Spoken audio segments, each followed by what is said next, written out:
پیدائش سے 7 برس تک کا مقدس سفر۔ دنیا ظلمتوں میں ڈوبی ہوئی تھی، دل سخت ہو چکے تھے، جہالت کا اندھیرا ہر سو پھیلا تھا۔ ایسے میں رب کائنات نے اپنی سب سے عظیم نعمت دنیا کو عطا فرمائی۔ حضرت امنا کے آنگن میں ایک ایسا نور اترا جس نے تاریخ بدل دی، دل جگا دیے اور زمین کو آسمانی ہدایت سے جوڑ دیا۔ یہ وہ لمحہ تھا جب حضرت محمد مصطفیٰ نے مکہ کی سرزمین پر آنکھ کھولی۔ ربیع الاول کی 12 تاریخ سوموار کا دن، سحر کا وقت، جب کائنات نے سکون کا سانس لیا۔ فضا میں خوشبو پھیل گئی، کعبہ جھوم اٹھا اور دنیا کے سب سے عظیم انسان نے دنیا میں قدم رکھا۔ آپ کے والد حضرت عبداللہ آپ کی ولادت سے پہلے ہی وفات پا چکے تھے۔ حضرت امنا نے آپ کی پرورش نہایت محبت اور عظمت سے کی۔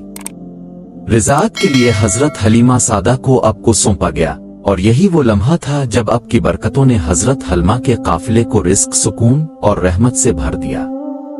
اونٹنی تیز ہو گئی، دودھ بڑھ گیا، بکریاں دودھ دینے لگیں اور ان کا پورا قبیلہ برکت کو محسوس کرنے لگا۔ حضرت حلیمہ کے گھر میں اپنے بچپن کے وہ دن گزارے جن میں پاکیزگی، خاموشی اور نورانی عظمت چھپی تھی۔ بچپن ہی سے آپ سچ بولتے، نرم لہجہ رکھتے، تنہائی پسند کرتے اور بچوں کی طرح کھیلنے کے باوجود کبھی بدزبان نہ ہوتے۔ جب عمر مبارک 4 برس کی ہوئی تو وہ عظیم واقعہ پیش آیا جو آپ کے مقام کو اور بھی نمایاں کرتا ہے، شکم صدر یعنی دل کا چاک کیا جانا۔ 2 فرشتے آئے، سینہ مبارک کو کھولا، دل سے میل کو نکالا اور اسے نور سے بھر دیا۔ حضرت حلیمہ یہ منظر دیکھ کر گھبرا گئیں اور آپ کو مکہ واپس لے آئیں۔ حضرت امنا نے ایک بار آپ کو لے کر مدینہ جانے کا سفر کیا تاکہ آپ کو اپنے ننیال سے ملوایا جائے، مگر واپسی پر ابواق کے مقام پر حضرت امنا نے وفات پا لی۔ یوں صرف 6 سال کی عمر میں آپ ماں کی محبت سے بھی محروم ہو گئے۔ آپ کو دادا حضرت عبدالمطلب کے سپرد کیا گیا، جنہوں نے آپ سے بے پناہ محبت کی۔